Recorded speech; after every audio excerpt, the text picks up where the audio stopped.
여러분, 오늘 이 영상을 클릭하신 분들께 먼저 한 가지 여쭤보고 싶습니다. 살면서 참 착하다는 말을 들어보신 적 있으십니까? 아마 많으실 겁니다. 그리고 그 말을 들을 때 처음에는 기분이 좋으셨을 겁니다.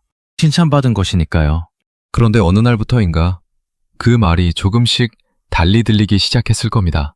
기분 좋은 칭찬이 아니라 뭔가 씁쓸한 말로. 왜냐하면 착하다는 말을 들을수록 이상하게도 손해를 보는 일이 더 많아졌기 때문입니다. 누군가 부탁을 하면 거절하지 못했습니다. 내 일이 아무리 많아도 먼저 도와줬습니다. 분명히 내가 억울한 상황인데도 먼저 사과하고 먼저 양보했습니다. 모임에서 밥값을 계산할 때도 내가 먼저 카드를 꺼냈고, 집안에서 힘든 일이 생기면 내가 제일 먼저 팔을 걷어붙였습니다. 그렇게 살았는데 돌아보면 왜인지 모르게 항상 지쳐 있었습니다. 감사하다는 말은 잘 듣지 못했고 당연하다는 취급은 참 많이 받았습니다. 그리고 내가 힘들 때 정작 내 옆에 있어줄 사람은 별로 없었습니다. 이게 이상한 일일까요? 아닙니다.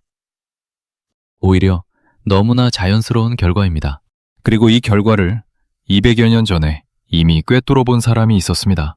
조선 후기 최고의 실학자 정약용입니다. 60대 초반의 한 여성이 있었습니다. 그녀는 젊은 시절부터 동매에서 마음 착한 사람으로 통했습니다. 누가 뭘 부탁하면 자기 일을 제쳐두고 도와줬고, 이웃집 아이가 아프다 하면 밤새 병원에 동행해줬으며, 명절이면 음식을 넉넉히 만들어 혼자 사는 노인들에게 나눠줬습니다. 그런데 예순이 되던 해, 그녀는 심한 우울증으로 병원을 찾았습니다. 상담사가 물었습니다. 가장 힘든 게 뭐예요? 그녀는 한동안 말을 못하다가 이렇게 말했습니다. 제가 아프다고 했을 때 아무도 병원에 같이 가줄 사람이 없었어요. 이게 착한 사람의 결말입니다. 모두를 위해 살다가 정작 자신을 위해 곁에 있어줄 사람이 없는 삶. 평생 주기만 했는데 내가 필요할 때는 아무도 없는 삶. 이것이 억울하지 않다고 하면 거짓말입니다. 또 다른 장면을 하나 더 보겠습니다. 30년 넘게 한 직장에서 성실하게 일해온 남성이 있습니다. 그는 누구보다 일찍 출근했고 누구보다 늦게 퇴근했습니다. 후배들이 어려운 일이 생기면 항상 나서서 도와줬고, 상사가 무리한 요구를 해도 한 번도 거절하지 않았습니다. 사람들은 그를 좋은 사람이라고 했습니다. 믿음직하다고 했습니다. 그런데 정작 승진 기회가 왔을 때 그 자리는 자기 주장이 강하고 요구할 것은 요구하던 후배에게 돌아갔습니다. 그는 회식 자리에서 혼자 술을 마시며 생각했습니다. 내가 뭘 잘못한 걸까? 나는 이렇게 열심히 했는데 왜 항상 이런 결과가 나오는 걸까? 이 두 장면 속에 있는 사람들의 공통점이 무엇인지 아십니까? 착하게 살았다는 것입니다. 누구에게도 싫은 소리 하지 않고 항상 양보하고 항상 도와주고 항상 먼저 사과했습니다. 그러나 결과는 항상 같았습니다. 손해, 소진, 외로움, 억울함. 정약용은 이것을 구조의 문제라고 봤습니다. 착한 사람이 손해를 보는 것은 그 사람의 잘못이 아니라는 겁니다. 착함을 이용 가능한 자원으로 인식하는 세상의 구조적인 문제라는 것입니다. 착한 사람이 손해를 보는 세상에서 착함을 유지하면서 자신을 지키려면 무언가 다른 것이 필요합니다. 그것이 바로 오늘 정약용이 우리에게 말하는 무서움입니다. 정약용은 1762년에 태어났습니다. 어린 나이부터 비범한 학식으로 주목받았고 22세에 과거의 극제에 정조임금의 깊은 신임을 얻었습니다. 수원 화성을 짓는 데 필요한 거중기를 설계했고 조선의 낡은 행정제도를 뜯어고치는 개혁안을 잇따라 내놓았습니다. 그러나 정조가 1800년에 갑작스럽게 세상을 떠나면서 정약용의 삶은 완전히 뒤집혔습니다. 반대파의 집중적인 공격을 받은 그는 전라도 강진으로 유배를 떠나야 했습니다. 그의 나이 40이 되던 해의 일이었습니다. 강진은 한양에서 수백 리 떨어진 변방이었습니다. 정약용은 그곳에서 18년을 보냈습니다. 가족과 떨어진 채 권력도 지위도 없이 그저 죄인의 신분으로 살아야 했습니다. 보통 사람이라면 그 긴 세월 동안 무너졌을 겁니다. 원망하고 포기하고 스스로를 잃어버렸을 겁니다. 그러나 정약용은 달랐습니다. 그는 그 18년 동안 500권이 넘는 책을 썼습니다. 조선의 법과 제도를 정리하고 백성의 삶을 기록하고 제자들을 가르쳤습니다. 그리고 그 기록들 속에는 평생을 살아오면서 그가 직접 몸으로 터득한 인간과 세상에 대한 깊은 통찰이 담겨 있었습니다. 그 통찰 중에서 오늘 우리가 주목해야 할 것이 하나 있습니다. 착한 사람은 왜 손해를 보는가? 그리고 어떤 사람이 되어야 이 세상에서 자신을 지키며 살 수 있는가? 전야경이 강진의 유배지에서 깨달은 것들, 그리고 그가 평생을 통해 온몸으로 증명한 것들을 통해 우리가 왜 착한 사람이 아니라 무서운 사람이 되어야 하는지를 오늘 이 시간 찬찬히 살펴보겠습니다. 무서운 사람. 이 말을 들으면 어떤 얼굴이 먼저 떠오르십니까? 화를 잘 내는 사람, 목소리가 크고 거친 사람, 권력을 가지고 아랫사람을 함부로 대하는 사람, 차갑고 인정머리 없어 보이는 사람. 아마 많은 분들이 이런 이미지를 먼저 떠올리실 겁니다. 그리고 그런 사람이 되기 싫어서, 혹은 그런 사람처럼 보이기 싫어서 지금껏 착한 사람으로 살아온 분들도 있으실 겁니다. 그런데 정약용이 말한 무서운 사람은 그런 사람이 아닙니다. 전혀 다릅니다. 정약용이 말한 무서운 사람은 조용하지만 단단한 사람입니다. 목소리를 높이지 않아도 사람들이 함부로 대하지 못하는 사람, 화를 내지 않아도 선을 넘었을 때 분명한 결과가 따르는 사람, 웃으면서 거절할 줄 알고 부드럽게 말하면서도 물러서지 않는 사람, 이런 사람이 진짜 무서운 사람입니다. 여기서 핵심 단어가 하나 있습니다. 바로 원칙입니다. 정약용은 목민심서에서 수령이 백성을 다스리는 원칙을 논하면서 이런 말을 합니다. 어진 마음만으로는 부족하다. 어짐은 반드시 원칙과 함께해야 한다. 원칙 없는 어짐은 결국 아랫사람을 망치고 자신도 망친다. 이 말은 단순히 관리들에게 하는 말이 아닙니다. 사람과 사람 사이의 관계 전체에 적용되는 진리입니다. 원칙이 있는 사람은 무섭습니다. 왜냐하면 예측 가능하기 때문입니다. 이 사람은 어떤 상황에서도 이렇게 반응할 것이다 라는 것을 주변 사람들이 알고 있습니다. 이 사람에게 이런 부탁을 하면 들어주지 않을 것이다 라는 것을 압니다. 이 사람의 선을 넘으면 분명한 반응이 있을 것이다 라는 것을 압니다. 그래서 함부로 대하지 못합니다. 반면에 원칙이 없는 사람, 즉 그때그때 감정에 따라 반응하고 상대방에 따라 기준이 달라지며 부탁하는 사람이 불편해 보이면 어떻게든 들어주려는 사람은 아무리 좋은 사람이어도 주변에서 쉽게 봅니다. 이 사람은 어떻게든 설득하면 들어줄 것이다 라는 걸 알기 때문입니다. 정약용 자신의 삶이 이 원칙을 완벽하게 보여줍니다. 그는 젊은 시절부터 자신의 소신을 굽히지 않았습니다. 당시 조선의 권력 구조는 복잡했습니다. 노론과 남인이 치열하게 대립했고 살아남으려면 눈치를 보고 적당히 타협하는 것이 일반적인 처세였습니다. 그러나 정약용은 달랐습니다. 그는 옳다고 생각하는 것은 직접 말했고 잘못됐다고 생각하는 것은 임금 앞에서도 지적했습니다. 이것이 적을 만드는 일이라는 것을 몰랐을까요? 알았습니다. 그럼에도 불구하고 그는 자신의 원칙을 지켰습니다. 결과적으로 그는 18년 유배라는 혹독한 대가를 치렀습니다. 그러나 그 대가를 치르면서도 그의 원칙은 흔들리지 않았습니다. 유배지에서도 그는 타협하지 않았습니다. 돌아가고 싶으면 적당히 고개를 숙이고 권력자들의 비위를 맞추면 됐습니다. 그러나 그는 그렇게 하지 않았습니다. 오히려 더 열심히 공부하고 더 많은 것을 기록하고 더 선명하게 자신의 목소리를 글로 남겼습니다. 이것이 무서운 사람의 진짜 의미입니다. 권력에 굽히지 않는 사람, 회유에 넘어가지 않는 사람, 불이익을 감수하면서도 자신의 기준을 지키는 사람, 그런 사람 앞에서 사람들은 함부로 굴 수 없습니다. 왜냐하면 그 사람의 기준을 건드리면 어떤 결과가 올지 알기 때문입니다.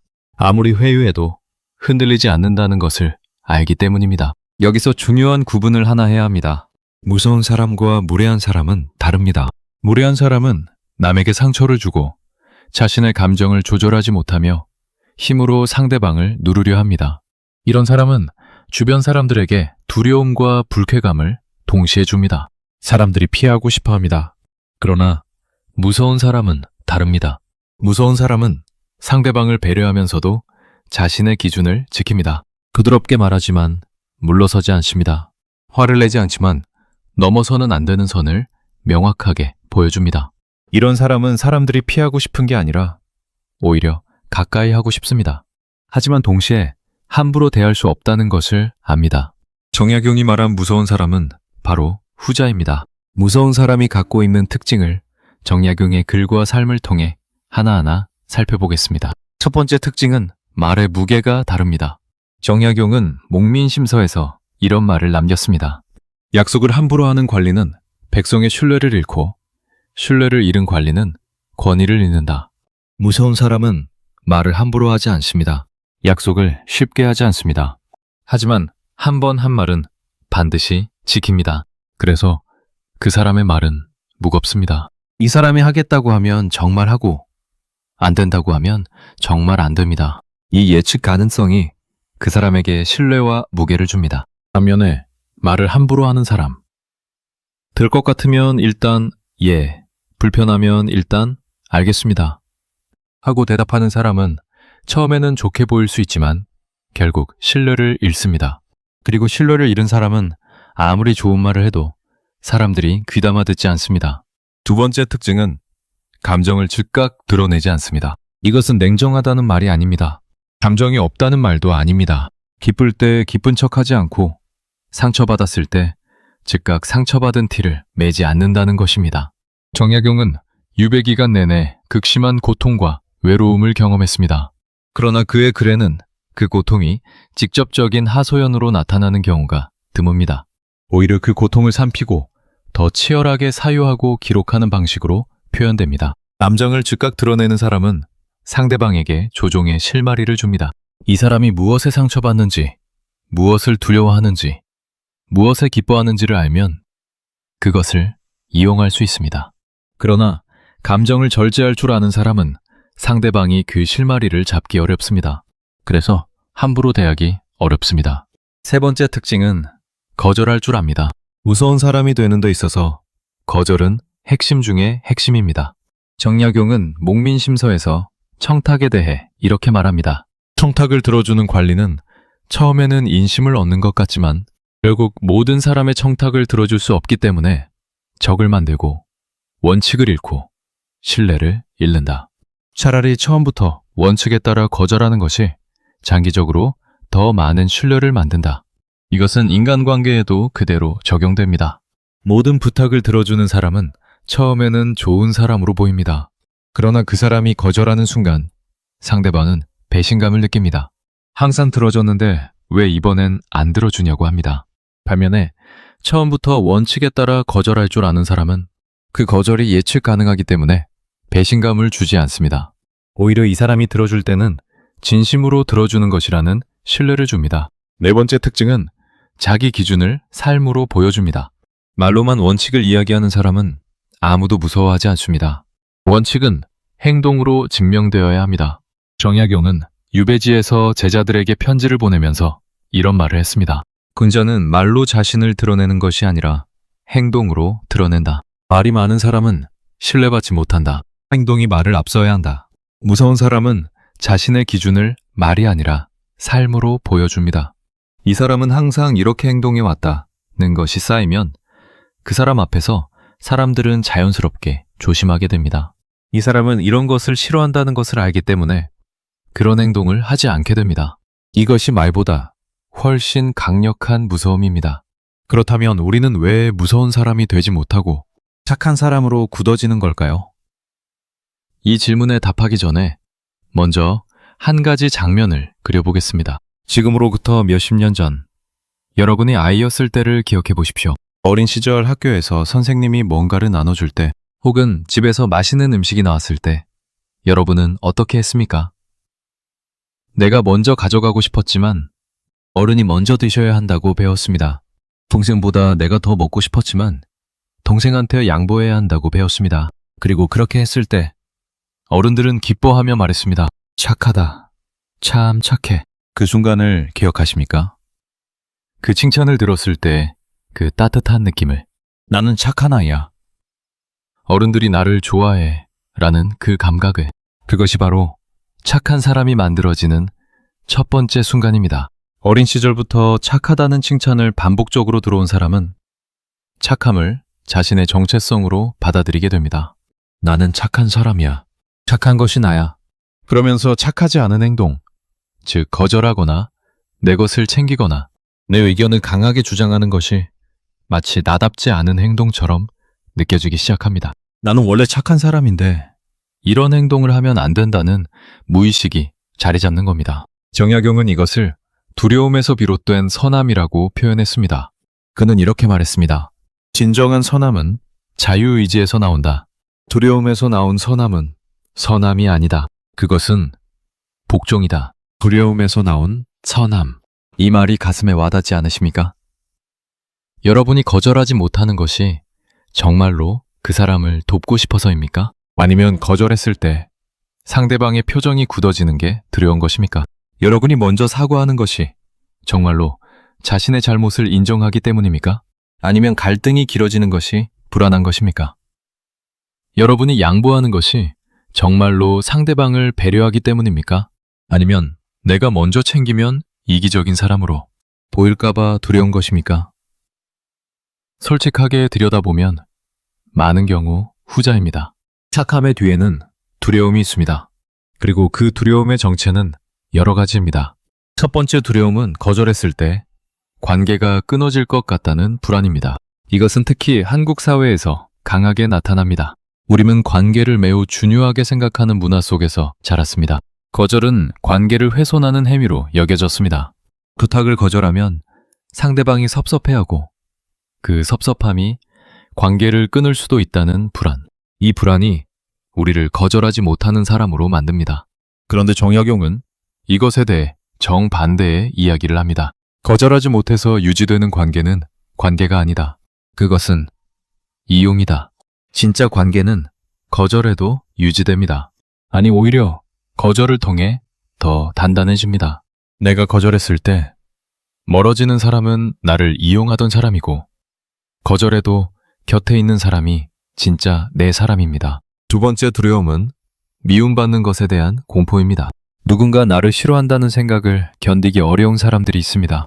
그래서 모든 사람에게 좋은 사람이 되려 합니다. 상대방이 불편해 보이면 내가 먼저 배려하고 누군가 나를 비판하면 즉각 수용하고 갈등의 기미가 보이면 내가 먼저 물러납니다. 이런 사람은 일시적으로 모든 사람에게 좋은 사람으로 보일 수 있습니다. 그러나 시간이 지나면 사람들은 이 사람을 존중하지 않게 됩니다. 왜냐하면 이 사람에게는 자기 자신이 없어 보이기 때문입니다. 정약용은 이것을 경계했습니다. 그는 제자들에게 보낸 편지에서 이렇게 말했습니다. 모든 사람에게 좋은 사람이 되려고 하는 사람은 결국 아무에게도 좋은 사람이 되지 못한다. 왜냐하면 자신이 없는 사람은 신뢰받지 못하기 때문이다. 세 번째 두려움은 이기적인 사람으로 보이는 것에 대한 두려움입니다. 내 것을 챙기면 이기적이다. 내 의견을 강하게 주장하면 자기중심적이다. 거절하면 차갑다. 이런 생각이 내면에 자리 잡고 있으면 자연스럽게 자신의 필요와 욕구를 억누르게 됩니다. 나를 위한 것은 나쁜 것, 남을 위한 것은 좋은 것이라는 도식이 만들어집니다. 그리고 이 도식 속에서 자신을 점점 지워갑니다. 정약용은 이것을 수신효신의 부재라고 봤습니다. 수심이란 자기 자신을 닦는 것입니다. 자신을 돌보고 자신의 능력을 키우고 자신의 내면을 강하게 만드는 것입니다. 그가 강조한 것은 이것입니다. 자신을 제대로 돌보지 못하는 사람은 남도 제대로 돌볼 수 없다. 자신을 존중하지 못하는 사람은 남에게도 진정한 존중을 받을 수 없다. 자신의 기준이 없는 사람은 남의 기준 안에서만 살게 된다. 이 말이 우리에게 묻는 것이 있습니다. 당신은 지금 자신을 돌보고 있습니까? 아니면 자신을 지워가면서 남을 돌보고 있습니까? 이제 착한 사람이 만들어지는 심리적 구조가 보이십니까? 그것은 두려움입니다. 관계가 끊어질 것 같은 두려움, 미움받을 것 같은 두려움, 이기적으로 보일 것 같은 두려움. 이 두려움들이 겹겹이 쌓이면서 사람은 점점 자신의 욕구와 의견과 감정을 억누르는 방향으로 행동하게 됩니다. 그리고 그것이 오랫동안 반복되면 그것이 자신의 성격인 줄 알게 됩니다. 나는 원래 착한 사람이야 라고 그러나 정약용은 말합니다. 그것은 당신의 본래 모습이 아니다. 그것은 두려움이 만들어낸 가면이다. 그 가면 뒤에 있는 진짜 당신. 자신의 의견이 있고 자신의 욕구가 있고 화가 날 때는 화를 낼 줄 알고 싫을 때는 싫다고 말할 줄 아는 그 사람이 진짜 당신이다. 그리고 그 진짜 당신으로 사는 것이 무서운 사람이 되는 시작이다. 그렇다면 어떻게 해야 무서운 사람이 될 수 있을까요? 정약용은 추상적인 이야기를 하지 않았습니다. 그는 철저하게 실용적인 사람이었습니다. 목민심서도, 유배지에서 두 아들에게 보낸 편지들도 모두 구체적이고 실천 가능한 내용으로 가득합니다. 그의 가르침을 토대로 무서운 사람이 되기 위한 구체적인 훈련 방법을 살펴보겠습니다. 첫 번째 훈련은 말의 무게를 관리하는 것입니다. 정약용은 유배지에서 큰아들 학연과 작은아들 학유에게 편지를 자주 보냈습니다. 그 편지 중에 이런 내용이 있습니다. 말을 아껴라. 아는 것도 모두 말하지 마라. 할 수 있는 것도 모두 약속하지 마라. 말이 많은 사람은 신뢰받지 못하고 약속을 함부로 하는 사람은 결국 모든 약속이 가벼워진다. 우리 주변을 한번 생각해 보십시오. 말이 많은 사람과 말이 적은 사람, 어느 쪽이 더 신뢰받습니까? 대부분의 경우 말이 적은 사람입니다. 왜냐하면 말이 적은 사람이 입을 열었을 때 그 말에는 무게가 있기 때문입니다. 아무 때나 입을 열지 않는 사람이 말을 할 때 사람들은 주목합니다. 지금부터 한 가지를 실천해 보십시오. 대화를 할 때 상대방이 말을 끝냈다고 해서 바로 대답하지 마십시오. 잠깐 멈추십시오. 그 멈춤이 불과 2초, 3초에 불과하더라도 그 짧은 침묵이 여러분의 말에 무게를 더해줍니다. 급하게 대답하는 사람보다 잠시 생각하고 대답하는 사람이 훨씬 무겁게 보입니다. 그리고 약속에 대해서도 연습이 필요합니다. 뭔가를 부탁받았을 때 바로 알겠습니다. 하지 마십시오. 생각해 볼게요. 라고 말하십시오. 그리고 정말로 생각해 보십시오. 내가 이것을 할 수 있는가? 해야 하는가? 해주고 싶은가? 그 판단이 선 다음에 대답하십시오. 그리고 한번 알겠다고 하시면 반드시 하십시오. 이것이 반복되면 사람들은 이 사람이 알겠다고 하면 정말 한다는 것을 알게 됩니다. 그리고 이 사람이 못하겠다고 하면 정말 못하는 이유가 있다는 것도 알게 됩니다. 그것이 신뢰이고 그 신뢰가 무서움의 근거가 됩니다.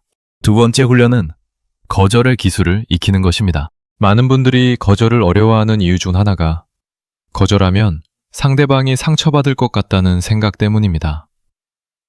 그런데 여기서 중요한 구분이 있습니다. 사람을 거절하는 것과 부탁을 거절하는 것은 다릅니다. 나는 당신이 싫다고 말하는 것은 사람을 거절하는 것입니다. 그것은 상대방에게 상처를 줄 수 있습니다.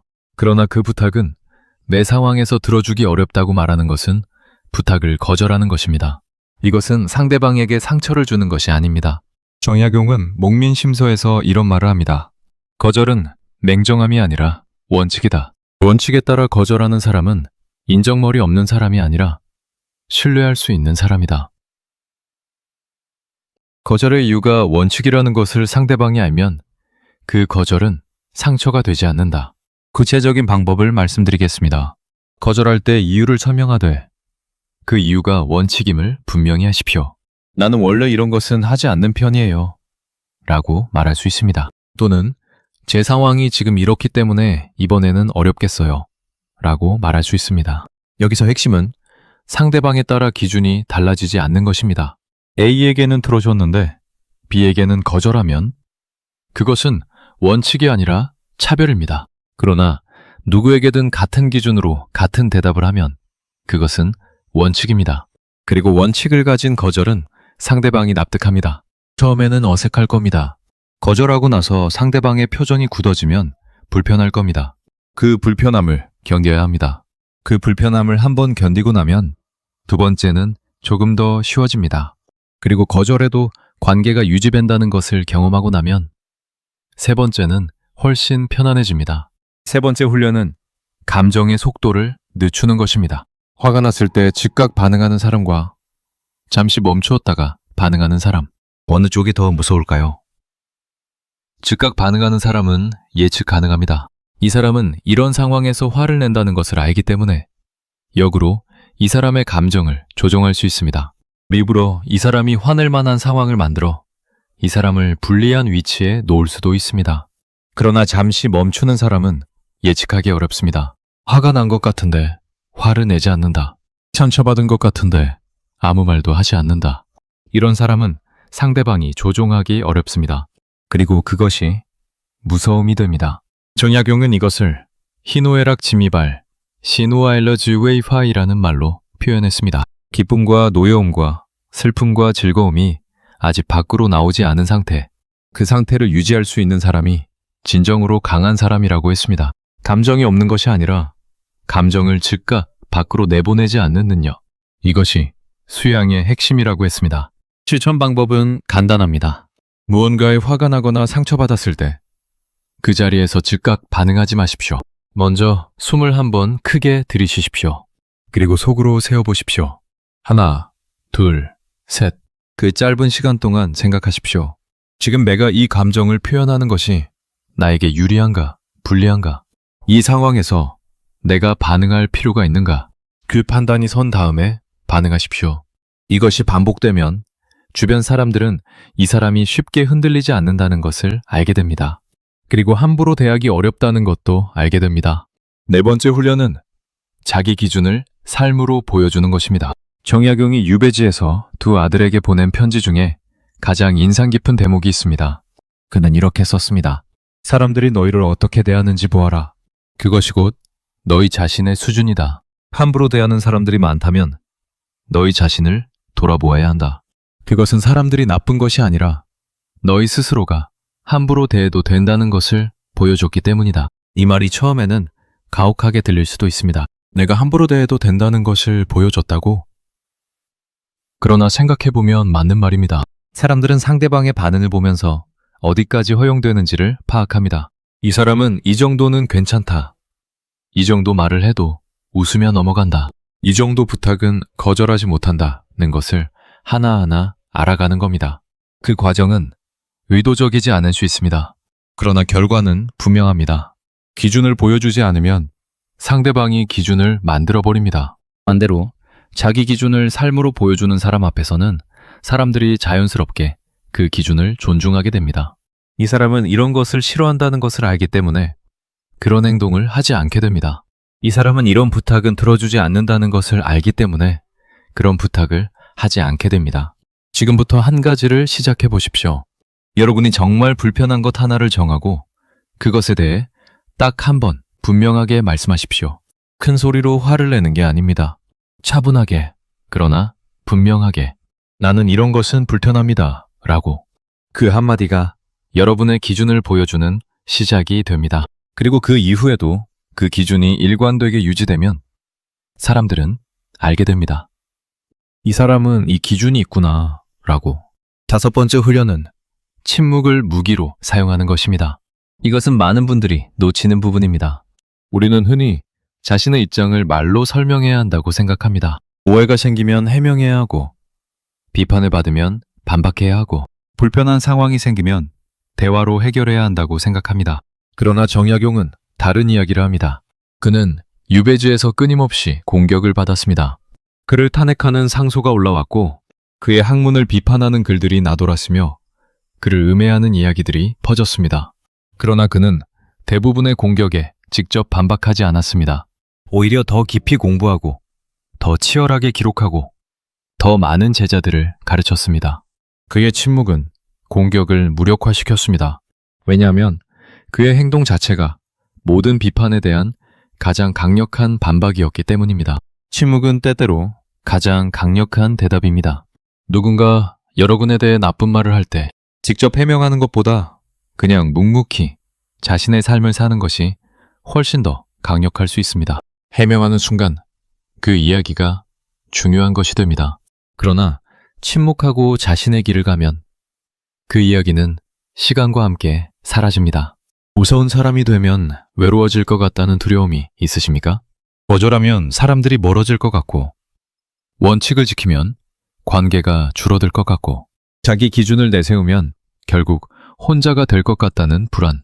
이 불안은 무서운 사람이 되는 길에서 가장 큰 장벽입니다. 그리고 이것이 많은 사람들을 다시 착한 사람으로 되돌아가게 만드는 이유이기도 합니다. 그러나 정약용의 삶은 이 불안이 사실이 아님을 증명합니다. 그는 18년 동안 유배 생활을 했습니다. 그 긴 세월 동안 한양에 있던 많은 지인들이 그를 떠났습니다. 죄인과 가까이 지냈다가 자신도 화를 입을 수 있다는 두려움 때문에 편지도 끊고 왕매도 끊었습니다.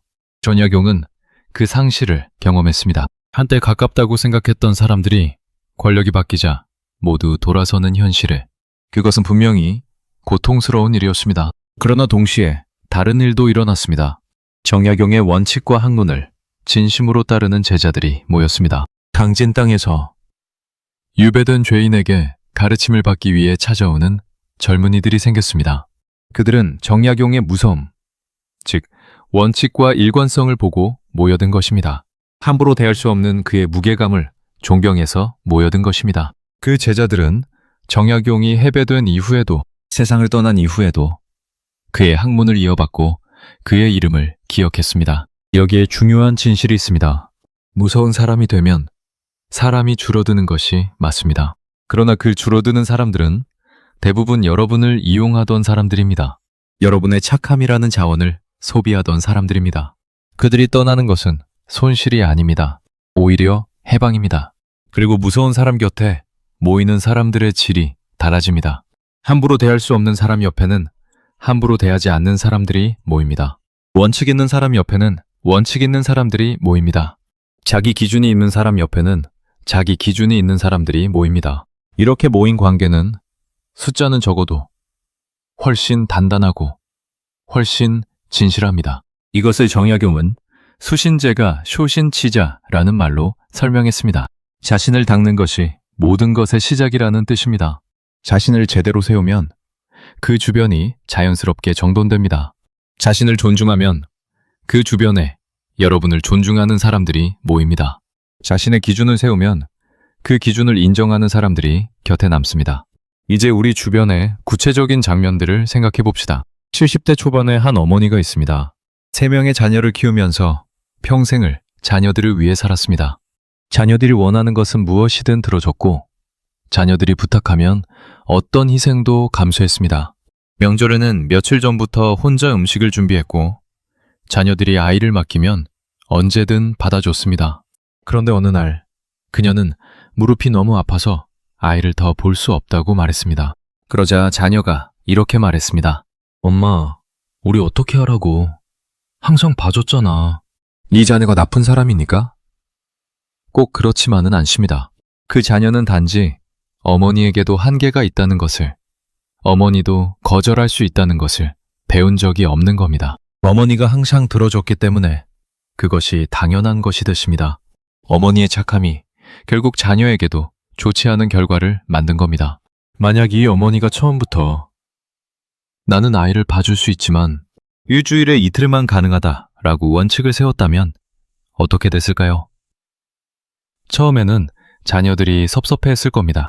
그러나 시간이 지나면서 그 원칙에 맞게 생활을 조정했을 겁니다. 그리고 어머니의 무릎이 아프다고 했을 때 그것이 갑작스러운 변화가 아니라 이미 알고 있던 어머니의 한계로 받아들였을 겁니다. 무서운 사람이 되는 것은 가족 관계에서도 마찬가지입니다. 부부 관계에서도, 부모 자녀 관계에서도, 형제 관계에서도 처음부터 자신의 기준을 보여주는 것이 관계를 파괴하는 것이 아니라 오히려 관계를 건강하게 만드는 것입니다. 또 다른 장면을 보겠습니다. 60대 중반의 남성이 있습니다. 그는 오랫동안 동네 모임에서 총무 역할을 했습니다. 돈도 관리하고 연락도 하고 모임 장소도 예약하고 불평하는 회원들의 이야기도 들어줬습니다. 항상 먼저 나서고 항상 마지막까지 남았습니다. 그런데 어느 날 그 모임에서 오해가 생겼습니다. 회비를 잘못 관리했다는 의심을 받았습니다. 그가 그렇게 오랫동안 헌신했음에도 불구하고 일부 사람들은 쉽게 그를 의심했습니다. 그는 그 순간 이런 생각이 들었다고 합니다. 내가 이렇게 열심히 했는데 왜 이 사람들은 나를 이렇게 쉽게 의심하는 걸까? 그 이유는 무엇일까요? 그가 무서운 사람이 아니었기 때문입니다. 항상 모든 것을 들어주고 항상 먼저 나서고 항상 양보하는 사람은 사람들이 쉽게 봅니다. 이 사람은 어떤 대우를 해도 괜찮다는 무의식이 생기는 겁니다. 반면에 원칙이 있고 기준이 있는 사람은 사람들이 함부로 대하지 못합니다. 그런 사람을 의심하는 것이 부담스럽기 때문입니다. 이것이 무서운 사람이 되어야 하는 또 하나의 이유입니다. 착한 사람은 아이러니하게도 감사를 덜 받고 의심을 더 받습니다. 왜냐하면 착함이 당연한 것이 되기 때문입니다. 그러나 무서운 사람은 한번 도움을 줬을 때 진심으로 고마움을 받습니다. 왜냐하면 이 사람이 도와주는 것이 당연한 일이 아님을 알기 때문입니다. 이제 마지막 이야기를 하겠습니다. 정약용은 18년의 유배를 마치고 고향 마현으로 돌아왔습니다. 그때 그의 나이는 57세였습니다. 권력을 잃은 지 오래됐고 벼슬도 없었으며 세상은 많이 바뀌어 있었습니다. 그러나 그는 돌아온 이후에도 타협하지 않았습니다. 자신의 원칙을 유지하며 학문을 계속했고 제자들을 계속 가르쳤습니다. 그리고 그가 세상을 떠난 이후 수백 년이 지난 지금 우리는 그의 이름을 기억합니다. 그가 쓴 책들을 읽습니다. 그가 남긴 생각들을 이야기합니다. 타협하고 적당히 살았다면, 권력에 굽혀 자신의 원칙을 버렸다면 그의 이름은 역사 속에 남지 않았을 겁니다. 무서운 사람으로 살았기 때문에 그는 영원히 기억되는 사람이 되었습니다. 여러분은 어떻게 기억되고 싶으십니까? 평생 착하게 살았다는 이야기로 기억되고 싶으십니까? 아니면 자신의 원칙이 있었고 그 원칙을 끝까지 지킨 사람이었다는 이야기로 기억되고 싶으십니까? 정약용이 말한 수신쇼세는 거창한 것이 아닙니다. 오늘부터 시작할 수 있는 것입니다. 말을 아끼는 것, 한 번 한 말을 지키는 것, 원칙에 따라 거절하는 것, 감정을 즉각 드러내지 않는 것, 자기 기준을 삶으로 보여주는 것. 이 작은 실천들이 쌓이면 여러분은 무서운 사람이 됩니다. 함부로 대할 수 없는 사람이 됩니다. 그리고 그것이 진정한 의미에서 스스로를 존중하는 삶의 시작입니다. 착한 사람이 아니라 무서운 사람이 되십시오. 약한 착함이 아니라 단단한 원칙으로 사십시오. 두려움에서 나온 선함이 아니라 자유의지에서 나온 선함으로 사십시오. 모든 사람에게 좋은 사람이 되려는 삶이 아니라 자신에게 부끄럽지 않은 사람이 되는 삶을 사십시오. 정약용이 강진의 유배지에서 모든 것을 잃었지만 자신을 잃지 않으며 살았던 것처럼 여러분도 오늘부터 자신을 잃지 않는 삶을 시작하십시오. 그것이 진짜 자유이고 진짜 존엄이며 진짜 무서움입니다. 오늘 이 이야기가 여러분의 삶에 작은 용기가 되었으면 합니다.